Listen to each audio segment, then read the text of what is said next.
Welcome into the 49er Access Podcast. My name is Sterling Bennett, and today we are going to react to the San Francisco 49ers 21-20 Week 2 of the NFL preseason victory over the Denver Broncos, including, does San Francisco have 3 starting quarterbacks? We'll dive into some highs and lows of the day. We'll even get into Ronnie Bell and can he make this roster and what the heck is going on at the nickel position for San Francisco. And could Isaiah Oliver be off the roster come roster cuts in about a week and a half? We'll dive into all of that today. But first, I want to remind you to use that promo code SeatGeek or at SeatGeek.com, 49ers Access, 49ERSACCESS at SeatGeek.com, and save yourself $20 off your first purchase. Let's dive into the Saturday afternoon game at Levi Stadium, the quote-unquote home opener, preseason home opener for the San Francisco 49ers, their first game at Levi Stadium since the divisional round of the NFL playoffs last year against the Dallas Cowboys, and the first time we get to see Brock Purdy since the NFC Championship game. There was rumors, there was talk about it. Kyle Shanahan wasn't confirmed about it up until game day when we saw Brock Purdy and Deebo Samuel and Brandon Ayuk and the rest of the San Francisco 49ers jog out onto the field in full uniform for the first time in the 2023-2024 NFL season. I'm sure you were excited. I was excited. So let's dive in and discuss what happened on Saturday between the San Francisco 49ers and the Denver Broncos at Levi Stadium. And first, let's dive into the injuries, because the injuries, while not many, there was one on the very first play of the day for the San Francisco 49ers. Danny Gray sprained his SC joint in his shoulder next to his collarbone, injured it on the opening kick, is unlikely to play in week 1. So McLeod and now Danny Gray find themselves as the kick returners who are not potentially going to play week 1 of the regular season. Jeremy Nichols, their 5th running back on the roster, he hurt his hamstring, going to be out a few weeks. Wasn't going to make the roster anyways, but he's played okay in preseason thus far. But still, I would not be surprised if San Francisco brings back Kalen LeBourne to fill that roster spot, who they cut recently to add some defensive line depth. Kerry Hyder had a stinger. He's going to be out probably for a few days, but should be just fine. And this week, the San Francisco 49ers should get back Dre Greenlaw, Kalia Davis, Javon Kinlaw, Drake Jackson, Elijah Mitchell, and George Kittle. So some injuries, but also here come the cavalry. We're getting healthy finally as we gear up for Friday's game against the Chargers and week 1 against Pittsburgh in 2 weeks now. But what happened on Saturday? Let's talk about the quarterbacks. There were 3 of them. And look, Brock Purdy, Sam Darnold, Trey Lance, they all played really, really well. Leaving this game, coming out of Saturday, going to sleep on Saturday, waking up today on Sunday morning, I feel pretty confident, and I'm sure you do as well, where the quarterback room is. I know 1 week ago against Las Vegas, it was, oh my goodness, what is this quarterback room? Trey Lance, sky falling. Sam Darnold's mediocre at best. And now we're, after 2 games of the preseason, seeing our 3 assumed quarterbacks going to make the roster. I think we should be feeling pretty good about ourselves. But the first one, the man of the hour, by all means, the person to make his season debut was the incumbent starting quarterback, Brock Purdy. To many, they call him Big Cock Brock. I won't go that far, but I do like to call him Brocky P from time to time. But Brocky P, Brock Purdy, returned to the field for the first time since tearing his UCL in the NFC Championship game against the Philadelphia Eagles last season in January. And Brock Purdy looked like he hadn't missed any time. There were worries of, is there going to be rust? How is he going to look coming back from the injury? Certain people on Twitter that were at training camp, won't name names, have been hammering home the point that he isn't healthy, that he's not ready yet. And I think Brock Purdy put all the concerns to bed on Saturday against Denver. Watching Brock Purdy play, I mean, my goodness, he looked like Brock Purdy of last year 4 for 5, 65 yards, led a field goal drive in his first drive, only drive thus far in the preseason.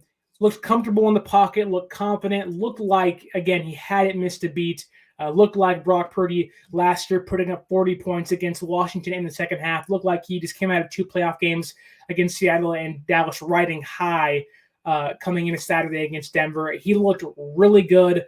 Took a few hits. I wanted to see that, and he got right back up and just kept moving. Like there were a lot of good things to take away from Brock Purdy. It's funny too because as he took the field, I got texts saying, "Oh my goodness, Brock is playing. How is this going to go?" And as soon as that first drive ended, it was, "Oh my goodness, I'm so thankful he's healthy again." Like my parents, friends of the team, people that cover the team were just texting me saying, "Thank God Brock Purdy's back," because we've spent, 7 months discussing, should this team add a quarterback that ended up being Sam Darnold? Where will Trey Lance be? Or are they going to fight for quarterback one if Purdy isn't healthy? All of that conversation is now dead. Brock Purdy is completely healthy and ready to go for week 1 against the Pittsburgh Steelers in Pittsburgh on the East Coast. Brock Purdy looks ready. He looked healthy. But let's dissect his play a little more. Yes, it was a lot of dink and dunk per se. First little play, dump off to Deebo Samuel, 25 yards, and a screen to Deebo for 14 yards. Like, it was a lot of short yardage, quick stuff, but that's how you get a quarterback that hasn't played in a long time back into the rhythm of things. I thought it was like Shanahan fed the offense to his strengths, catered it to his strengths. But even though the first couple plays were maybe, again, quote unquote, dink and dunk, quick things, which are areas that the two other guys have struggled with at times during training camp and practice, and even for Lance in previous seasons, Brock Purdy looked like he can maneuver the offense the best of the 3 quarterbacks on the field. And again, 1 drive. Let's not forget that. Purdy got 1 drive, Darnold got 5 drives, Lance got 4 drives, and in 1 drive, again, in a very small microcosm of football, Brock Purdy looked like the best quarterback of the 3 guys combining against the Raiders and this game against Denver. Again, the other guys did a lot of great things. He'll dive into that pretty quickly here, but Brock Purdy looked like an NFL starting quarterback. And if he's healthy, I hope reassured many fans that this team is going to go a long way this year. Hopefully it's in February, but at least a long way into playoffs. But there were a few things I wanted to hit on with him exactly. I think his best play of the day was play action, runs to his left, kind of gives a little hezzy to the lineman, and just throws over the linebacker right to Jawan Jennings on play action in the second level of the defense. You can tell that Brock Purdy's comfortable. There was no rust from his arm, no rust from his legs. His pocket presence looked exactly the same. He looked like Brock Purdy last year. Like, he looked like 7-1, 7-0 Brock Purdy that led this team to 33 plus points on offense. And he looked like the offense looked like it was in full gear without George Kittle, without Chris McCaffrey and Trent Williams. Like, this offense looked like a fluid, machine running down the field, moving down the field with ease. Deebo Samuel looked phenomenal. To pause the quarterback talk for a second, we have discussed here many times that Deebo Samuel should be in for a really big season. He wants to come out and improve that. Last year was kind of a fluke for him, right? He wants to be 2021 All-Pro Deebo Samuel again. And I hope fans got a glimpse of what he's been doing in practice. But for someone who's been there, seeing that live on TV in actual game action, I think kind of reproves that point of Deebo is skinnier, but he's faster and just as aggressive. You are not going to be able to arm tackle Deebo Samuel this year. He has a point to prove.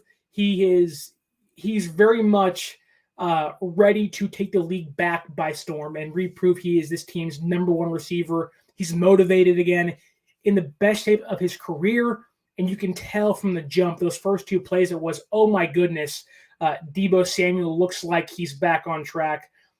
Didn't touch the ball much, but again, looked really, really good. 39 yards on one play. He looks fast, aggressive, and he looks like 2021 Deebo Samuel, if not better, at least physically right now. But back to Brock Purdy. The one thing that stuck out to me was he was on time with almost all of his throws. Whether it was a slant or a dump off or to Jennings, or even that nice slant to Ayuk on the right side, it was like bang, on the money, key. Like you can tell, and I hope fans are starting to see it if they didn't believe beforehand as to why Kyle Shanahan is picking him to be the starting quarterback. Like to see him in the offense, efficient, effective, concise, accurate, on point, on time. I hope that reaffirms your faith in why Kyle Shanahan wants him to be this team's starting quarterback, or at least has named him this team's starting quarterback this year.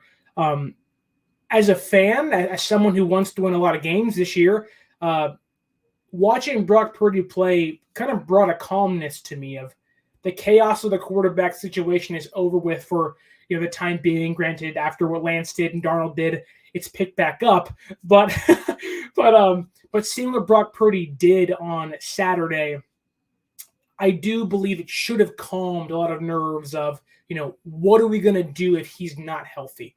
And even going further than that, based on what Darnold and Lance did, should make us feel comfortable that if Purdy isn't healthy, we do have two players that can come out there and actually, put some good drives together and run the offense effectively behind him if needed this year. But I think Brock Purdy, he took a sack right now. Ty Davis Price, make your block, please. You've been really bad in pass protection this year. Just whiffed. But there was this kind of talk of, and I said it here, take a hit. How would you going to react to getting hit? Takes a hit, gets back down. And I think the one thing with Purdy that stands out to me is that on a play I think he might want back, where he scrambles to his left, and he did have Jauan Jennings open in a small window while he ran to his left at the goal line. But after getting hit the first time, what does Brock Purdy do? He scrambles, can easily go out of bounds and move to his left for a yard or two. He looks for contact to fight for the extra yard in a meaningful game. Brock Purdy is a gamer. If he was playing baseball, he wants to get that jersey dirty, right? There's the old saying in baseball, if you ain't got dirt on your jersey, you didn't play. That same thing goes for Brock Purdy. He wants to get that jersey dirty. He wants to be in the trenches with those guys. He wants to seek out contact. And for a team that has Deebo and Kittle and Ayuk and Christian McCaffrey and others that you can tell play an aggressive, I'm going to fight for every single yard style of football, Brock Purdy is one of them. You can tell they back him because he is one of the boys. Now, on that same play, hey, Brock, get out of bounds, please.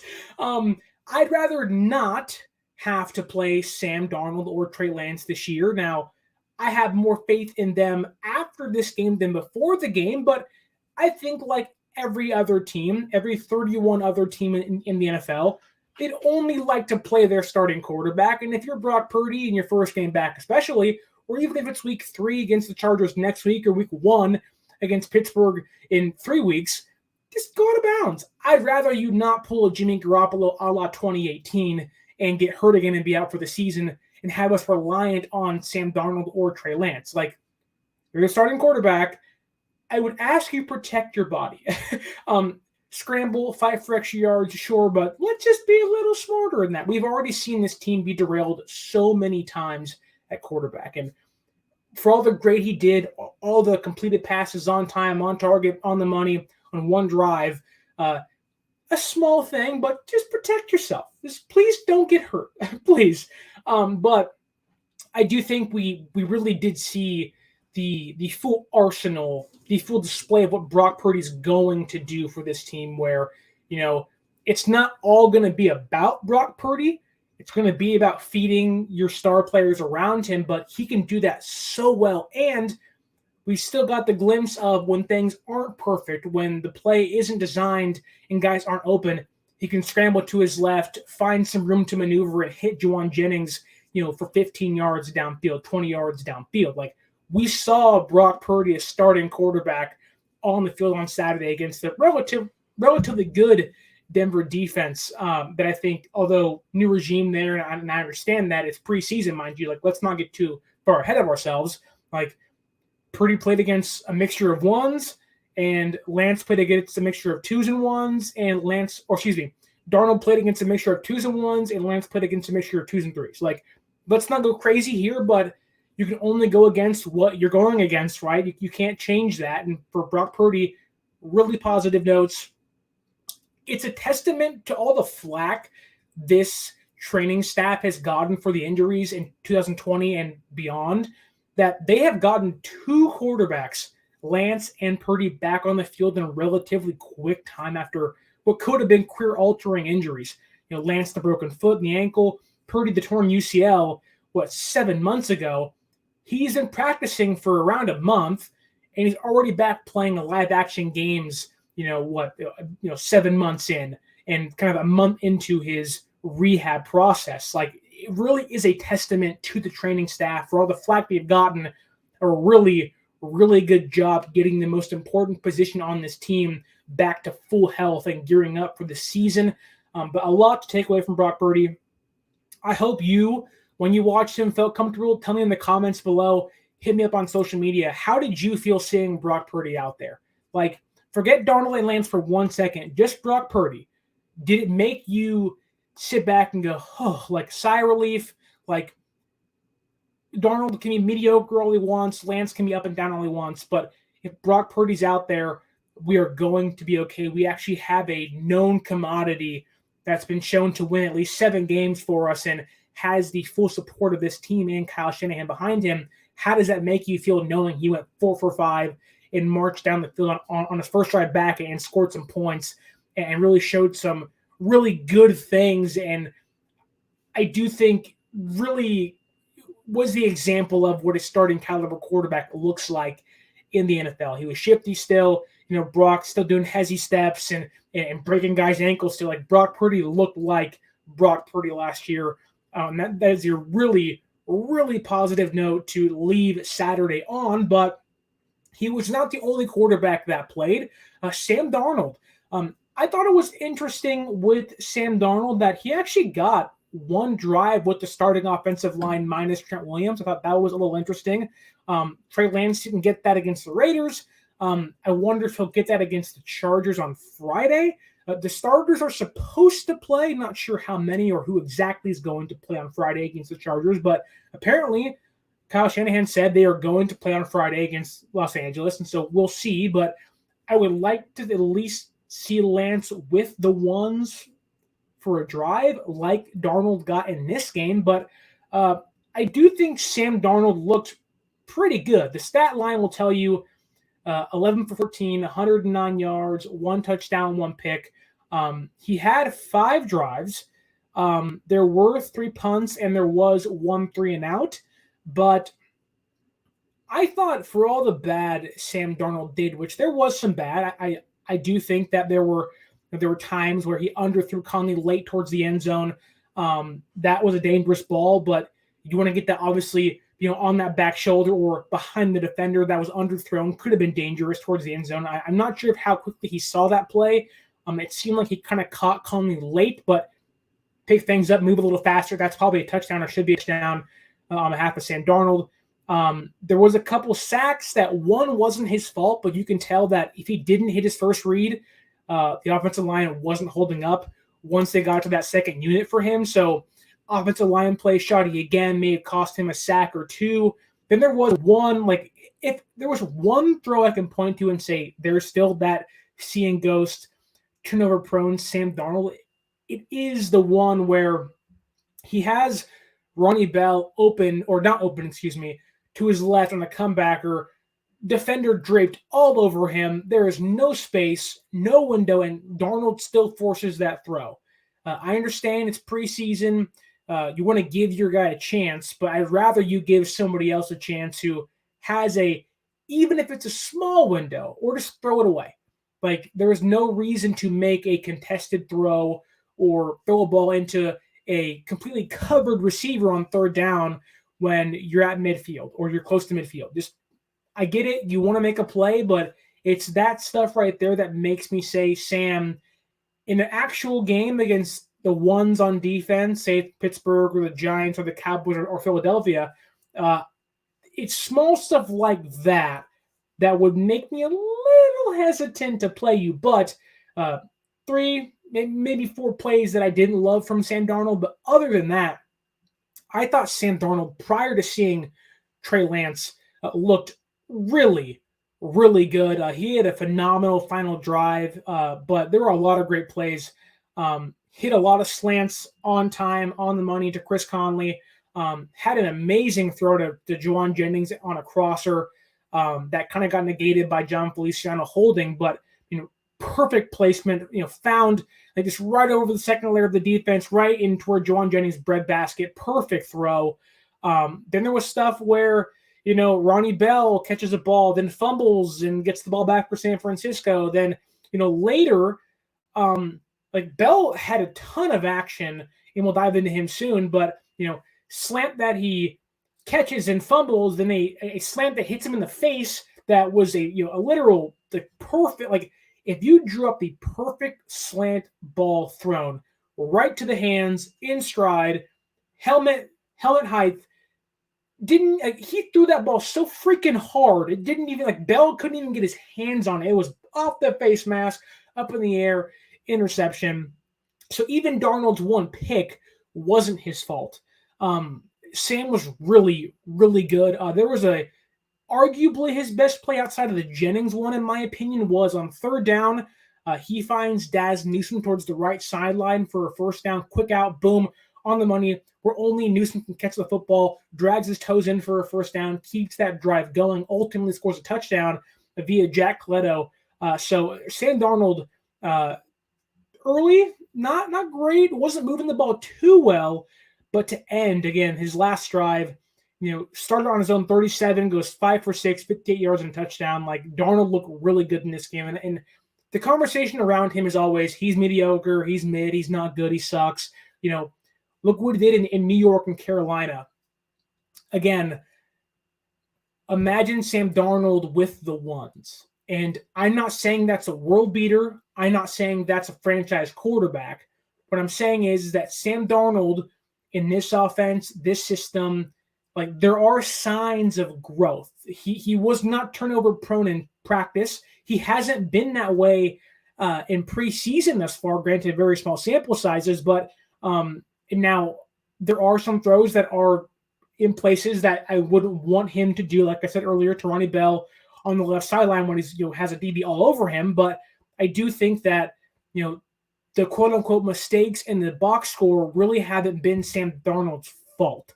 And to see him go 3 and out, and many fans say, see, he can't move the football in the offense, and to see him do that to end his outing was really impressive to me. And had Trey Lance not done what he did, I think we would have left saying, nail in the coffin, quarterback 2 job is done. But then there's Trey Lance.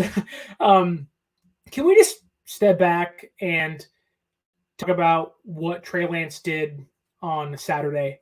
That was awesome.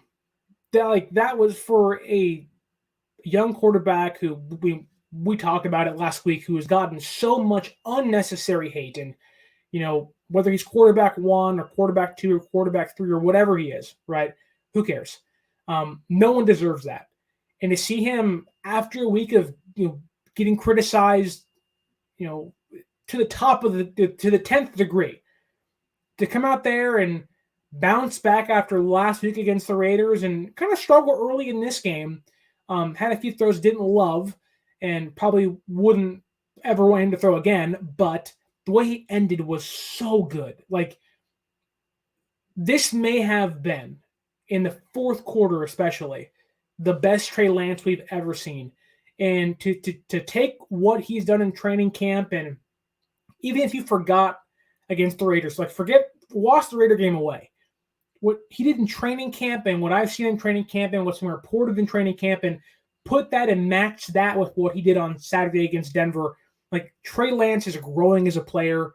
He's learning as a player. And I'll admit to you, I did not go into this game confident in Trey Lance following that Raider game. I just sat back and said, I'm not sure what he can do. Is he a practice player only? Like, is it rust? Is it the injury? But leaving the Raider game, I sat back and said, his outing wasn't based off of physical limitations. He was seeing guys open. He just didn't throw it. In this game, it was the exact opposite. He saw guys open, and once he got comfortable, he was hitting guys. Like, there's a 6-play drive in here.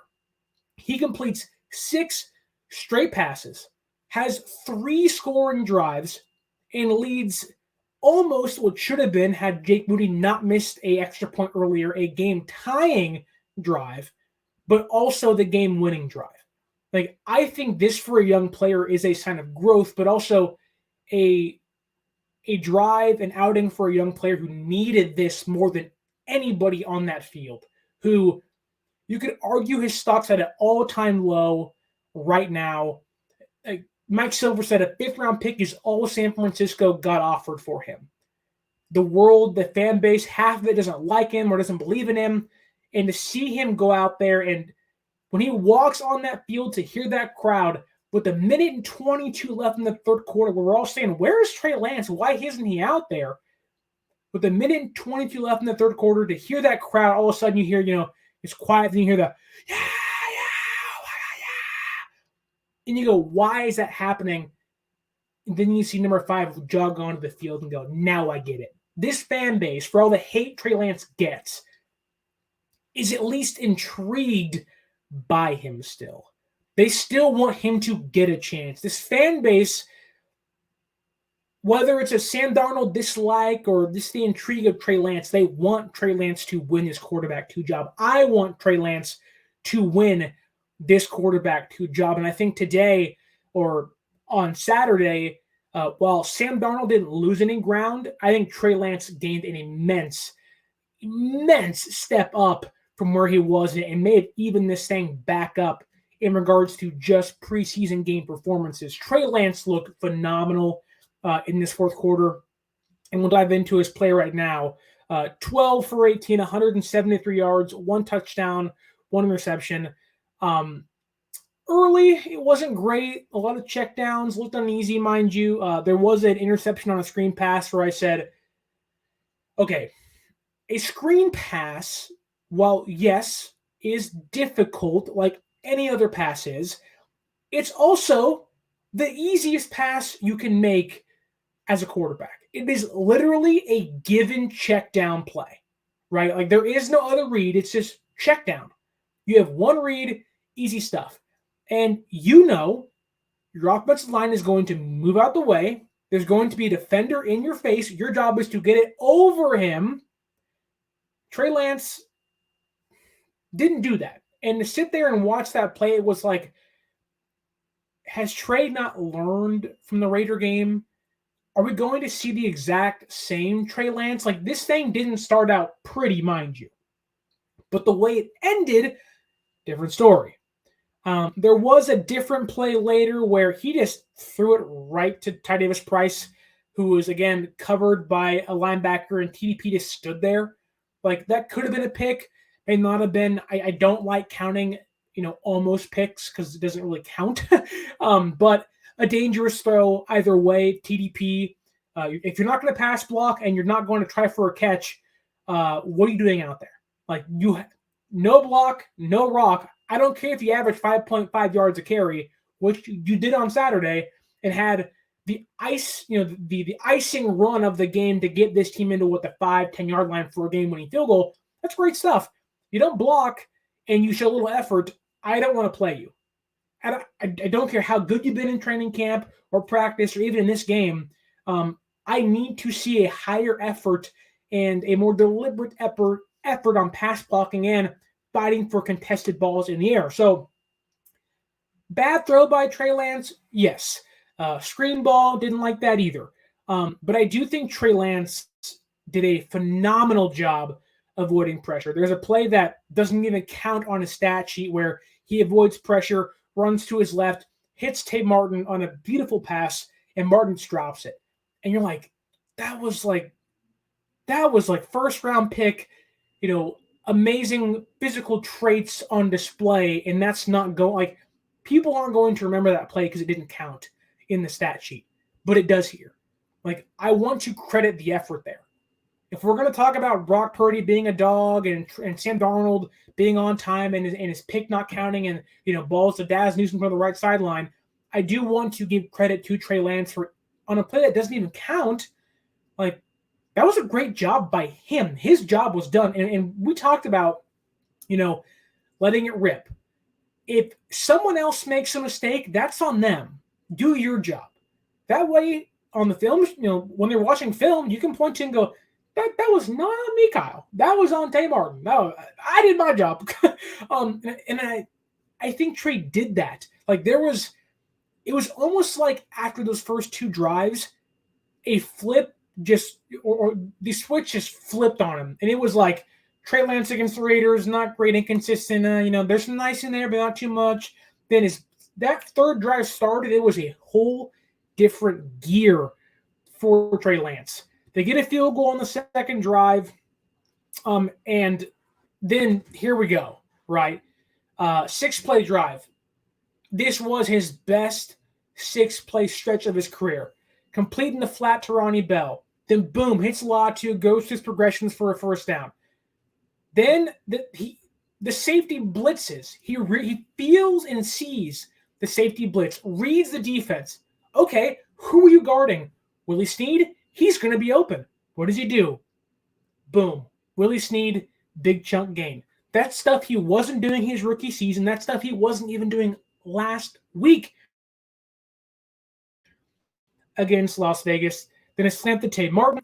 Then a big pass to Snead over the middle. This may have been his best play of the day, minus his touchdown pass to Cam Latu. Snead, like, this ball was a rocket. And for Trey, who doesn't have the prettiest spiral, this ball was a, like, Colin Kaepernick style, this boom, boom, like right on the money, right on his chest. Defender right there with his hand reached out. Like, this was this gunned in there. It was like this thing was shot from NASA. This bang, boom, first down to Snead on the money. Then for Cam Latu, hikes the football, like, dekes the safety, kind of reads him, kind of gets him with his eyes to move more left, knows Latu's on the right seam with no one next to him, looks the safety off, then boom, quickly turns and fires it for a touchdown. Trey Lance on Saturday, I was proud. Like, and what does that mean? Like who cares, right? But like, that's after everything he's been through, the not playing much in his rookie season, the injury last year, the hate he's getting now, playing poorly against Las Vegas, and kind of leaving a bitter taste in many fans' mouths, and many fans saying, he ain't it. Even I sat here and said, you cannot do what you did against Vegas if you want to play in the NFL. You just can't. I wasn't the only person saying that he looked like a rookie with no experience. Now, mind you, he has little experience, but today was the Trey Lance, or Saturday was the Trey Lance that I have saw the entirety of training camp of, like, this guy looks like something. Like, the magic is still there in him. Now, we can talk all about if Kyle Shanahan still wants that and feels that and whatnot, but I think everybody should be impressed with Trey Lance after this game. That, okay, like, is he going to start this year? We'll see. But leaving the game, I think there still is at least an inkling of thought in our mind that he still could be a franchise quarterback if he continues to build upon this. Now, again, it's third-string guys. I get it. You can only play against who you're lined up across from.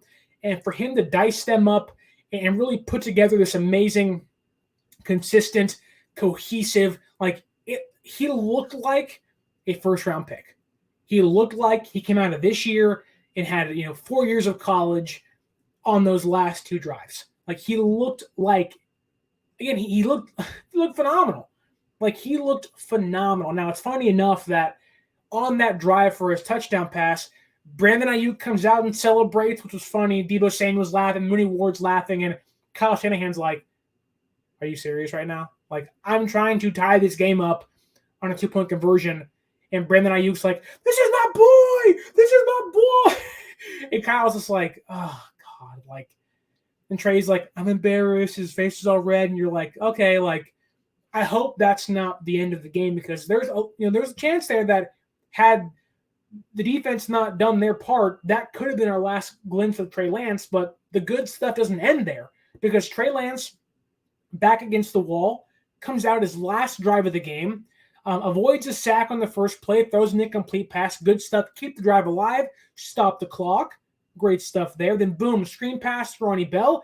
Gets a big gain. Then a huge clutch crosser to hit Ronnie Bell over the middle, let him run for a huge gain. I don't know what it was for, but like, it's stuff like that where you can, like me and you talked about, that we wanted to see Trey Lance remember who he was. Remember why he's here. Remember what this team gave up to get him where he was drafted. It was almost like in that third or fourth drive that hit him. That, oh, I am a former first-round pick. You traded 3 first-round draft picks for me. I was supposed to be your franchise quarterback. That's who I am. I'm Trey freaking Lance. Like, I was drafted out of college with only 1 year of experience. That's how good I am. That's how much you believed in me. And it finally seems like, at least from the outside looking in, he's starting to believe in himself. Now, it's 1 game. It's 2 drives. Very impressive, mind you. Like, you cannot take away going 8 for 10, 142 yards and 1 touchdown to end your outing. That's in 4 drives. 2 of them not great, but the last 2, 8 for 10, 142 yards and 1 touchdown. My goodness, folks. Give that man 4 quarters in the starters and see what he can do. Now, again, it's 1 game. But going from the Raider game to now, where he was indecisive, wasn't comfortable, running for his life, wasn't letting it rip, wasn't trusting what he saw with his eyes, to Saturday against Denver, he settled in after an inconsistent start, was ripping throws into small windows, and the confidence to not only lead a game-tying drive, or should have been game-tying drive, but also a game-winning drive. Like, that takes guts, it takes confidence, it takes the belief in yourself and your teammates to do stuff like that. That is a quarterback that is starting to come out of his shell. It's 1 game. I don't want to go too crazy, but it's stuff like that where you sit back and you go, man, like, should Trey Lance be in the starting quarterback conversation? Now, I'm not saying I would do that. Purdy's this team's starter, but when fans say that, I don't agree with them, but I get it. Because then you start to ask questions of, well, if you give him Deebo and Kittle and Christian McCaffrey and Ayuk and starting offensive line, and he's not worried about running for his life all the time, and he's able to have star receivers and second best tight end and the best running back in football, what can that do for him? What can the offense look like with his skill set? Now, we might never see it ever, and that may be a travesty. But leaving this game, he's going to make this roster. He's not going to get traded. Whoever's talking about that is lying to you. They're foolish. They're dumb. Like, that's not going to happen. They're not showcasing him. We might throw things out there and see if they stick, and if they don't, okay, whatever. Like, they're not trading him. He's making this team. And I can even argue that with what he's done altogether, he may even have a leg up on the quarterback 2 position right now. I can certainly say his ceiling is so much higher than Sam Darnold's. Now, his floor is much lower, mind you. His floor is that Raider game, right? His ceiling is, 8 for 10, 142 yards and a touchdown in 1 drive, or 2 drives. Like, that's where Trey has to get better. That, can Shanahan trust you with the ones? Like, if I were to ask you, in a backup quarterback, what do you want? Do you want high ceiling, low floor, or do you want high floor, low ceiling? Like, you want someone to give you, if there's 4 games, go 2 for 2. If he relieves Purdy in a game, you want your backup quarterback to not be the reason you lose said game, right? Right now, I would still lean towards Darnold being the guy who's not going to lose you that game, albeit there are still things I point to, like earlier, that He is still forcing throws sometimes, but ended a way that I think many fans should feel confident if he has to play this year that they can win some games. But for Trey Lance, it's like, I want you to be quarterback too. Your ceiling is so much higher than probably every quarterback on the roster right now. But if he can raise that floor, even if that ceiling falls a little bit, that's okay. But if that floor raises, he's going to win this job. He might even be in the conversation for starting quarterback next year or if Purdy starts to fail. Like, let's say we're 5 weeks in, this team is 1-4 for whatever reason, and Purdy's not playing well. Trey Lance should play. Yeah, like that. Not Darnold. Trey Lance should play. Now, if this team is 2-2 and we're going into week 5 and Purdy gets hurt in week 5, middle of the game, Sam Darnold should play. And that's kind of where I think the quarterback room is, where Shanahan is like, if Purdy plays bad or is out for the season, Lance, you're the guy. But if Purdy gets hurt in week 5 against whoever and is back in a week or two, Darnold, you're the guy. And it kind of feels like Kyle Shanahan has this weird, versatile quarterback room where anybody can play at any moment if Purdy goes down. And I hate that, but I kind of understand it because he's kind of protecting himself from every single possibility of, I'm not going to let this season fall flat on its face. Purdy, really good, solid. Sam ended very well. I think had Lance not played in this game or, was the Lance of the first 2 drives, Darnold was the best looking quarterback on the field until Lance took over in those final 2 drives. Lance, great stuff. I'm so happy for him as a person, but on the field alone, you can feel this team going, this is Trey Lance. You can see the fan base saying, yes, like this is what we've been waiting to see for 3 years now. And if he continues to do this against the Chargers, maybe down the road there is some place for Trey Lance to still be a quarterback on the San Francisco 49ers. Great stuff. Love what I saw. So happy. But 42 minutes in, let's talk about the running backs. Let's talk about other stuff that happened on Saturday. Because Jordan Mason, I think right now, if Elijah Mitchell isn't healthy, he's running back too. TDP has just done to, like, running the football, TDP looks better. Blocking, pass catching, just not it. And I think Mason will make Shanahan feel more comfortable. He's played in games last year. So right now, if the season ended tomorrow and Mitchell's not healthy, McCaffrey, Mason, like he had a big 10-yard run in this game. He had 2 spin moves in the same play to gain like 8 yards. It was like, oh, spin move. So Jordan Mason, great stuff. Again, TDP, huge cutback to ice the game in the fourth quarter. I don't want to not give him credit for that, but no block, no rock. You have to, like, if you're going to be on the field on this roster, on this team, you're going to have to block for the quarterback and fight for contested balls. And if you don't do that, you're not going to play. Ronnie Bell is going to make this team. He should make this team. He's not going to take John Jennings' spot this year. Jennings is not getting cut. That's not a conversation.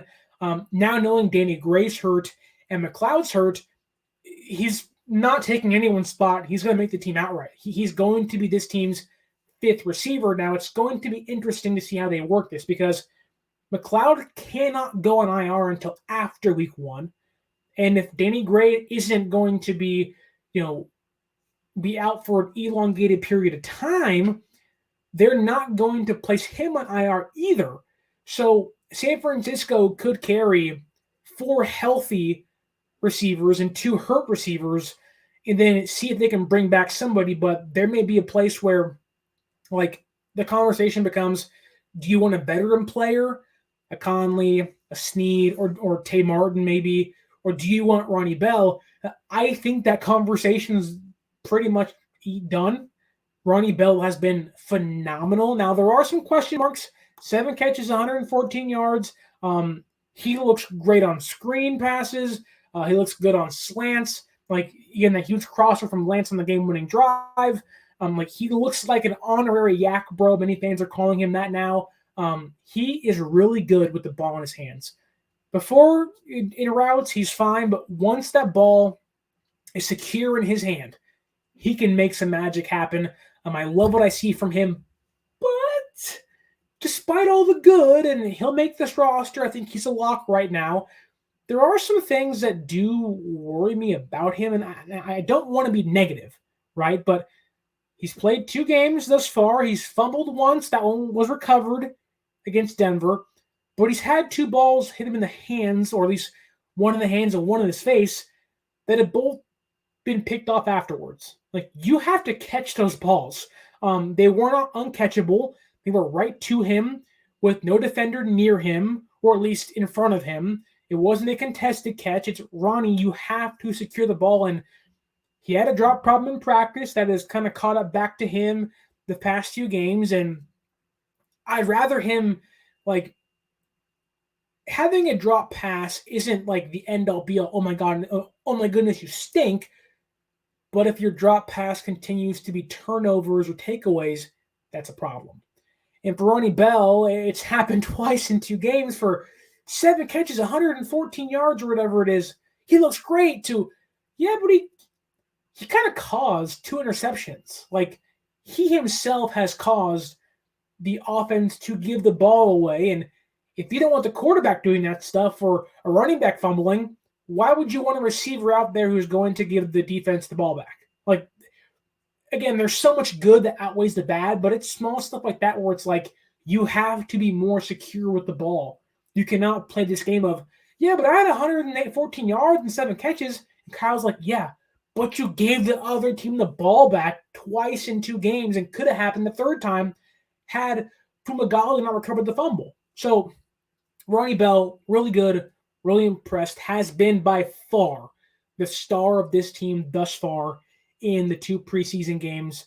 He should make this roster, deserves to make this roster, but we'll see what happens with the return stuff. If Gray's out for a while and McLeod is already out, Bell should make this team simply because he's a receiver playing well, but also he does give them kick and punt return versatility.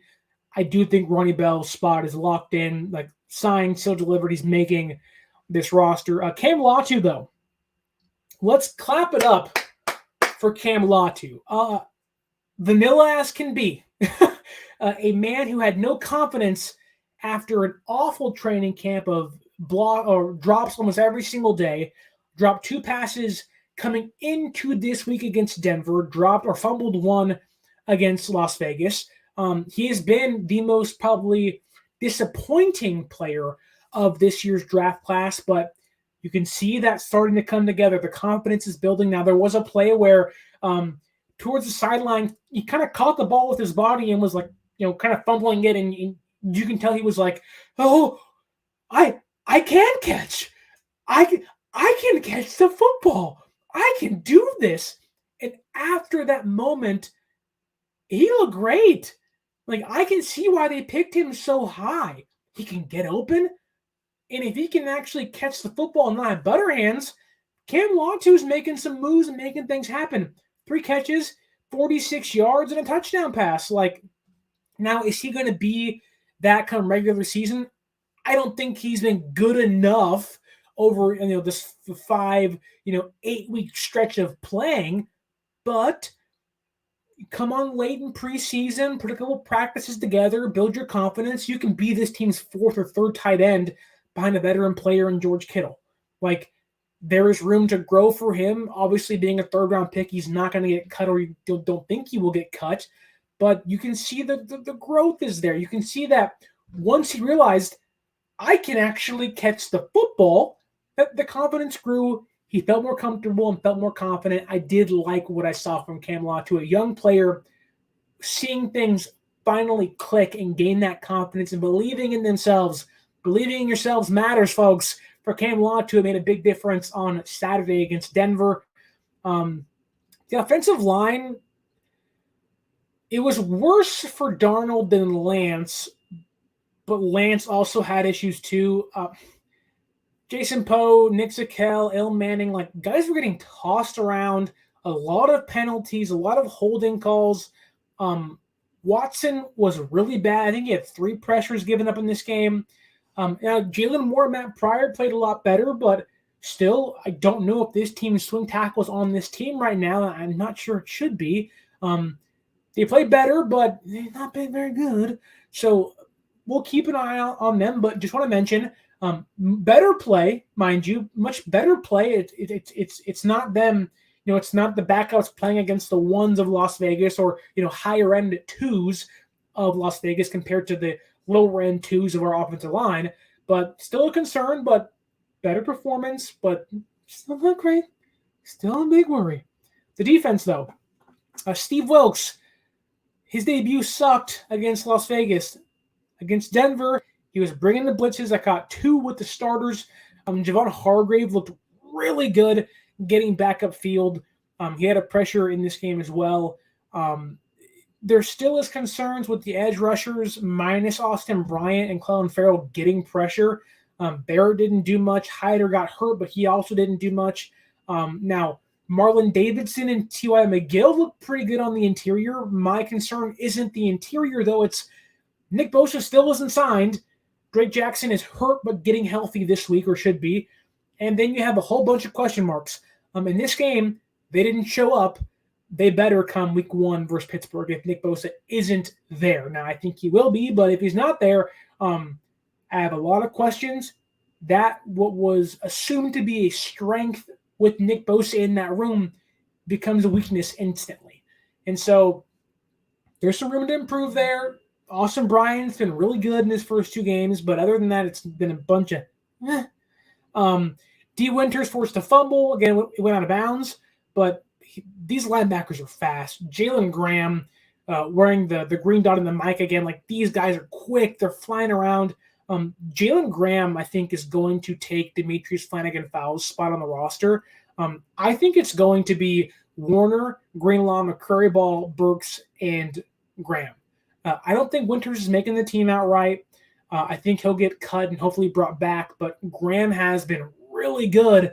And I can even see in a weird world where, come next year where Burks is a free agent, they're rocking Warner, Greenlaw, McCurry Ball, and Graham. And if Winters is still there, with 5 insanely fast, insanely quick guys who you want to talk about hunting, these guys are going to hunt and you are not going to escape from them.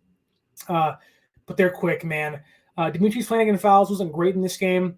DFF, someone who they cut earlier this year and brought back on a cheaper contract, still struggling in coverage. I don't see him making this roster, unfortunately. I like him a lot. Now, maybe they value him as a special teamer. I can see that by far. But I'm just not sure about him knowing the up-and-comers like Graham and Winters playing pretty well in their small sample sizes during preseason. Keep it rolling here. The nickel spot. San Francisco is trying new things. Mooney Ward started this game with Thomas and Lenore opposite him, but Thomas on the outside, Lenore playing nickel to start this game. I thought Thomas had an up-and-down game, had a good play early in the first quarter on the post route, covered the receiver very well, made sure a touchdown wasn't had by Cortland Sutton, so good job on him. But then later in the first half, I believe almost towards the end of the first half, he just got beat bad by a receiver, fell down on the play, collided with Isaiah Oliver, and thankfully Ji'Ayir Brown was back there to make that tackle and save a touchdown. But up and down from Ambry Thomas, but I do think they feel confident in him right now. They are going to give him that chance to win the outside job. Then Deshaun Jameson, he was fine in this game. I would argue kind of a negative game for him, though. Fumbled the punt. That's not good.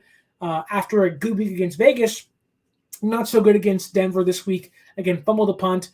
There was one play, and for young players, you have to finish the play.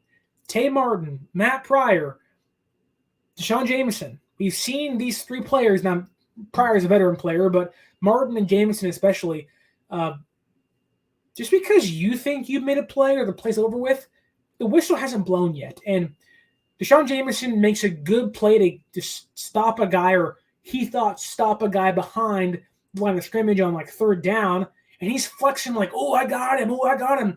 And and the guy's like jumping for 2 more yards like a fish trying to fight for the first down. It's like, finish the play. I get you want to flex and you think you're tough, but that's just as bad as a defensive back going like, oh, I stopped them when the receiver dropped the ball.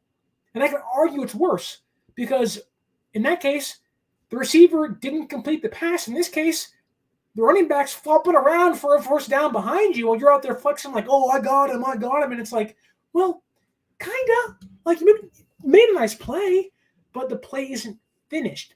Finish the play. And I think right now, this is like week 3 against the Chargers on Friday. This is going to be Oliver and Thomas duking it out for that nickel spot because Isaiah Oliver for 2 straight weeks was not good. He missed a pivotal third down play. He just freaking whiffed. 3rd and 8, he's in position. He whiffs on the play. Would have been a punting situation for Denver. Guy gets a first down, and you're sitting there like, aren't we paying you almost $3 million to miss tackles? And I like him. He was so good in camp. I don't know what changed. Like, there was confidence there.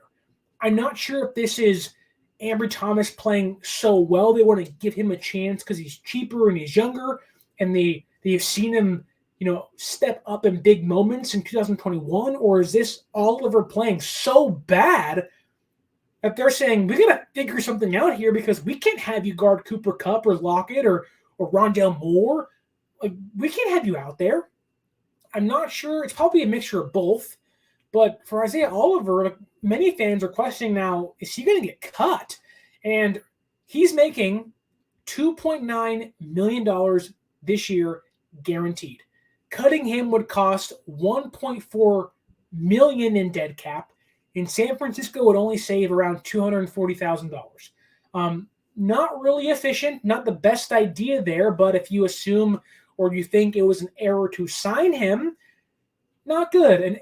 And another option is trading him for like a 5th or 6th round pick, but then you're losing. You think you have a nickel cornerback that is going to start for you and replace Jimmy Ward, who Steve Wilks vouched for, and you're going to trade him after 1 offseason and 1 preseason in. You can save $1.3 million, but that's kind of a huge mistake on your half or on your behalf. If you're San Francisco and Steve Wilks, where you paid a guy money, I'd rather you not sign Sam Darnold or maybe make that deal a little cheaper or kind of find some wiggle room somewhere and just go bring back Jimmy Ward. Now, I get Jimmy didn't want to play nickel, and I understand that, but you can find somebody else. And they weren't assuming this was going to happen, but right now that pick does not look, or that signing doesn't look great so far, and it does make me question. So you're going to keep Mooney Ward. Lenore's a lock. Womack's making the team. Thomas is seemingly making the team too. That's 4 guys.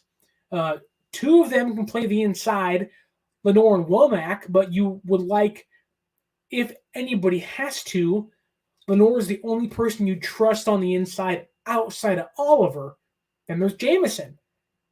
Then there's Oliver. So you have Mooney, Thomas, Womack, Jameson are 4 guys who can only play the outside or have little experience playing inside. Then there's Lenore and Oliver. Do you keep Oliver, who failed playing outside corner, and just hope he can be a backup nickel primarily? Is that worth it? I don't know. Like, you kind of have to hope, if you're San Francisco, Oliver is your starting nickel cornerback because it makes your room so much deeper behind him, where if he gets hurt, you have Lenore who can go inside and Thomas can play outside, or Womack can. But if he fails and gets benched or isn't good, your room is much weaker than you thought coming into it. And I would worry about playing DK Metcalf and, whoever else is in Los Angeles now, or, playing Philadelphia. Like, would you trust Ambry Thomas on Devontae Smith or A.J. Brown? No. Will you trust him against CeeDee Lamb? No. Like, there would be a massive concern there for San Francisco. But thankfully, we do have a bright spot in the secondary.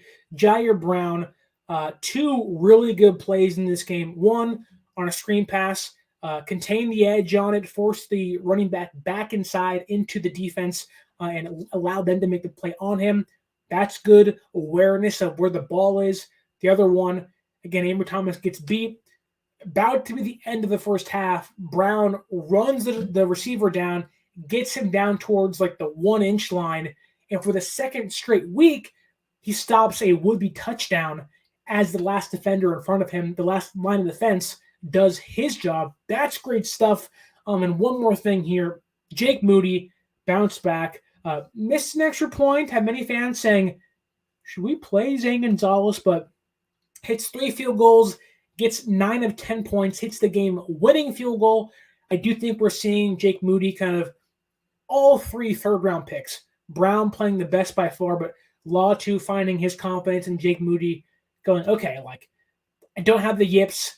I'm okay. Everything is fine. But overall in this game, a much better, well-rounded performance from the San Francisco 49ers. Much better than Vegas by far. And we got, 5 days until Friday against the Chargers. The preseason finale. Roster cuts are coming up very, very soon. One final game to prove yourself if you're on the bubble. Isaiah Oliver, Zane Gonzalez, and one final game for Trey Lance and Sam Darnold to fight for that quarterback number 2 spot. Going to be fun, and I cannot wait until Friday against LA, and cannot wait until week 1 of the NFL season in Pittsburgh in 24 days, whatever it is now. We are 3 weeks away from actual meaningful football. And if you want to go to any of the games this year, use that promo code 49ers Access at SeatGeek.com, 49ERSACCESS at SeatGeek.com, and save yourself $20 off your first purchase. If you want to buy any gear, hats, jerseys, pants, pajamas, bras, panties, I don't care, whatever your thing is, use that link up above or down below at Fanatics.com. Buy the gear there and support the show. In the meantime, also, follow us on social media at 49ers.access is the Instagram. 49ers_access is the Twitter. Updates from the team, from practice, everything Niners is happening on those 2 platforms. I want to ask you to leave a like, leave a review, hit subscribe if you're listening on the audio version of the podcast. I want to thank you for listening and watching on YouTube, or if you're listening in your car on the podcasting platforms. It's a big help if you leave a review, if you leave a like, and again, if you subscribe. I really appreciate it. Thank you for listening. This has been the 49er Access podcast. And until next time, stay faithful.